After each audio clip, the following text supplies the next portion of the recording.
plaisir est pour moi de vous informer, mesdames, messieurs, bonsoir.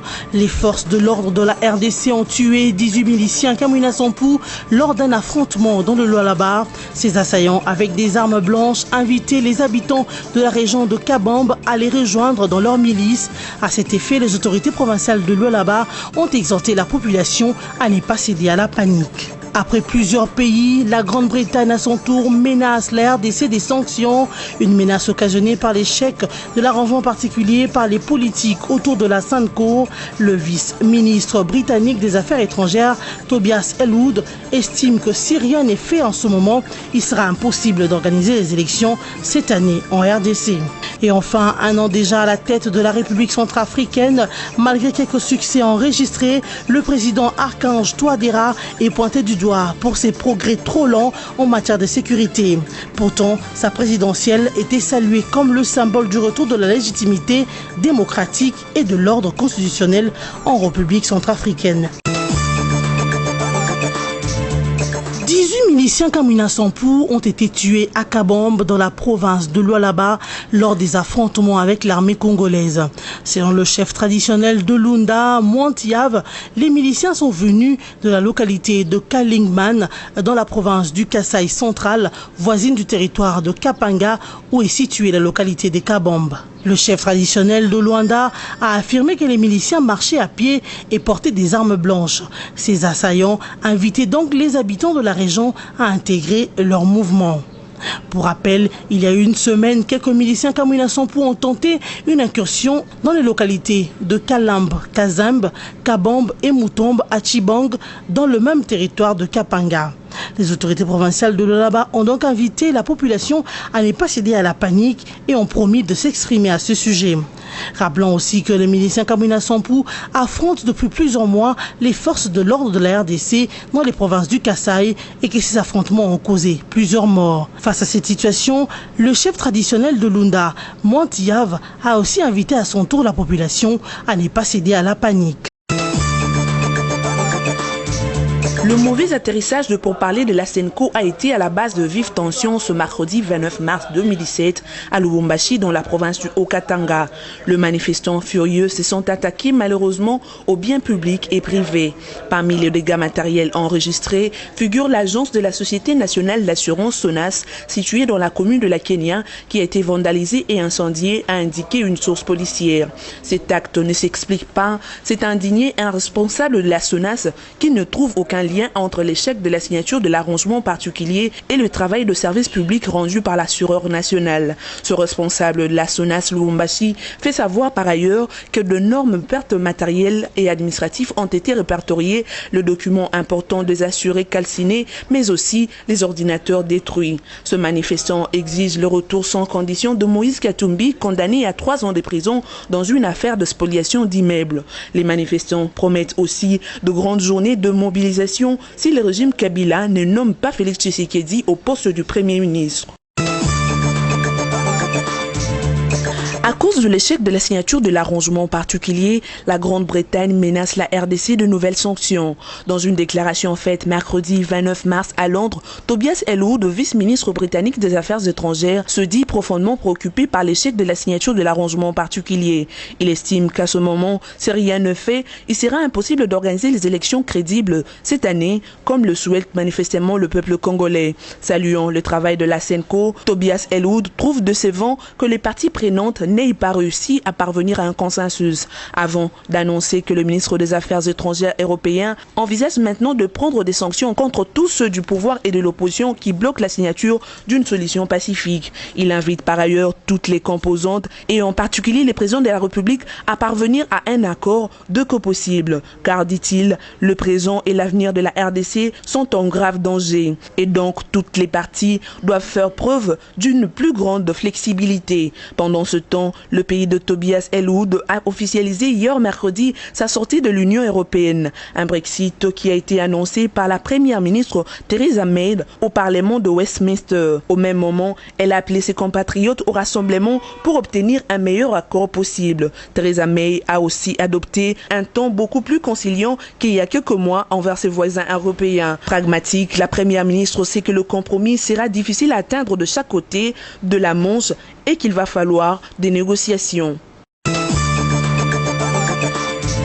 Booster les investissements et la production, stimuler les opérateurs économiques de l'Est, tels sont les objectifs de la mission officielle réalisée par Henri Yave, ministre de Finances dépêché par les chefs de l'État, Joseph Kabila Kabange.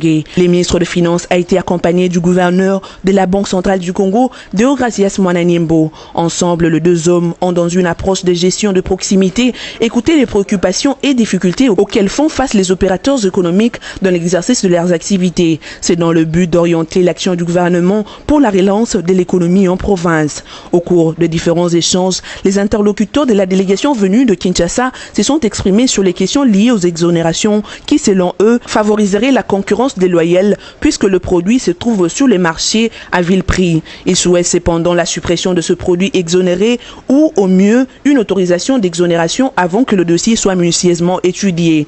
Par ailleurs, pour faciliter les opérations bancaires, les opérateurs économiques de Mahagi ont sollicité l'installation d'une succursale de la BCC à l'est du pays.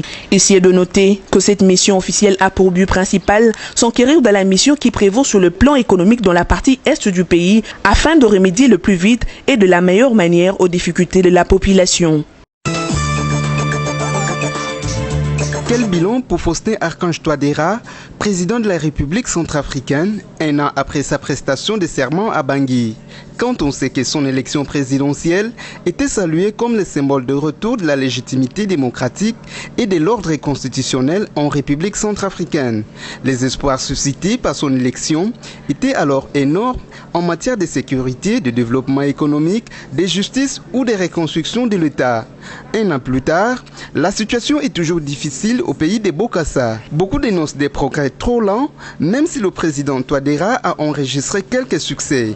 En matière de sécurité, il a dû faire avec sans les forces françaises de Sangaris, parties définitivement fin octobre 2016. Un an après, les combats ont fait rage entre les différentes factions rebelles à l'est du pays, malgré la volonté du président de restaurer l'autorité de l'État.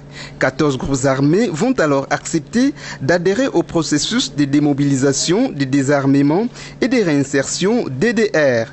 Sur le plan humanitaire, la situation s'est guère améliorée. Plus de 2 millions de Centrafricains ont besoin d'une assistance. 400 000 personnes vivent dans des sites de déplacés et 450 000 sont réfugiés à l'extérieur. Pour ce qui est du développement, en novembre dernier, Archange Touadéra a remporté à Bruxelles un succès. 2,2 milliards de dollars de promesses de financement pour son plan de relèvement du pays sur 3 ans. En matière de justice, une cour pénale spéciale est en cours de formation et pourra voir les jours au cours de cette année. Peu a été fait, beaucoup reste encore à faire. Le président Touadéra devrait se remettre au travail pour honorer ses promesses de campagne et satisfaire les Centrafricains.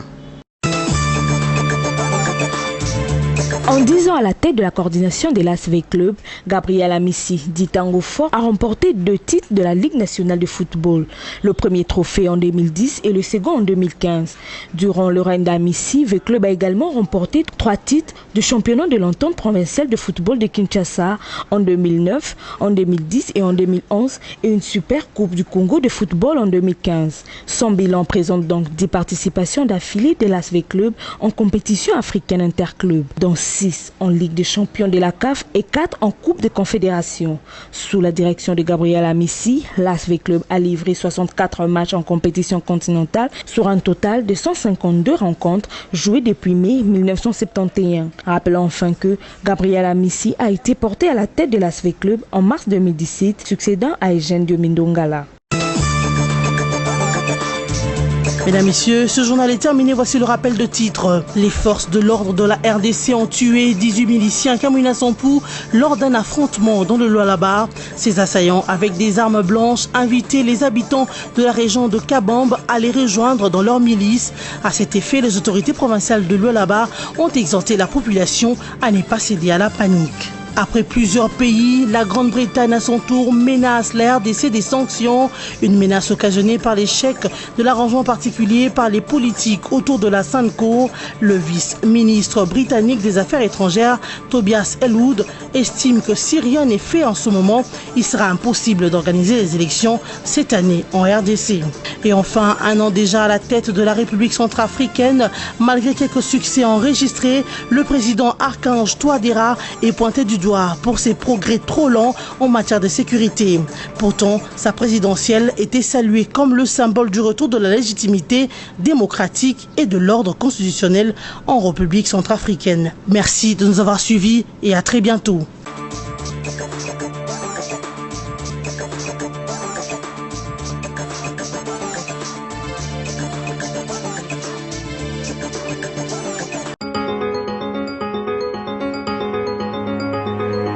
Mesdames, Messieurs, bonsoir et merci de suivre cette revue de presse des médias en ligne. L'actualité reste dominée par l'annonce de l'adresse du chef de l'État au Congrès. Nous ouvrons avec la prospérité qui rappelle grand rendez-vous au Congrès, RDC Kabila devant ses responsabilités. Il a dit mardi 28 mars aux évêques venus lui présenter le rapport de travaux entrepris depuis plus de 3 mois au Centre interdiocésain qu'il userait de tous ses pouvoirs régaliens pour infléchir les cours de l'histoire du pays dans le sens de trouver des solutions à toutes les divergences résiduelles. Priorité, écrit la prospérité, il s'agit de la question du mode de désignation du futur Premier ministre, du rôle de la SANCO durant la transition, l'attribution de ministères clés dits de souveraineté de la succession de Tshisekedi Moulumba à la tête du CNSA, du chronogramme de la transition et enfin du calendrier et financement des élections, y compris de tous les autres aspects liés, par exemple à la refonte du fichier électoral, à la convocation du corps électoral ainsi qu'au vote des lois essentielles.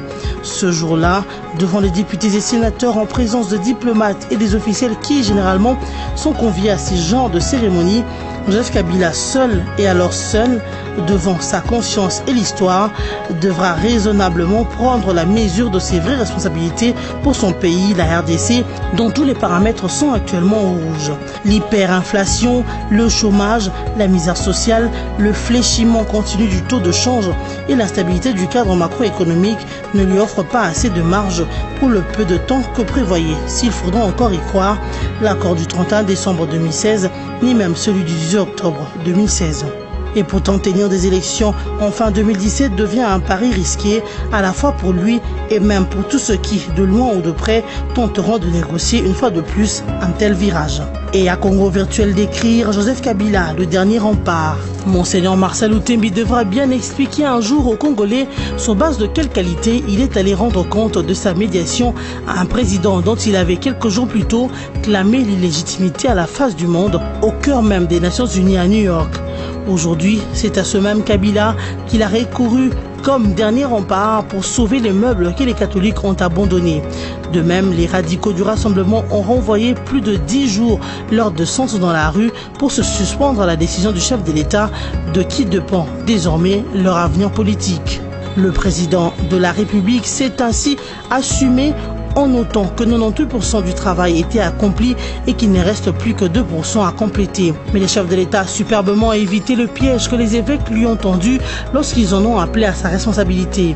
Une manière pour la médiation d'indiquer que la triste fin des négociations est à charge du chef de l'État.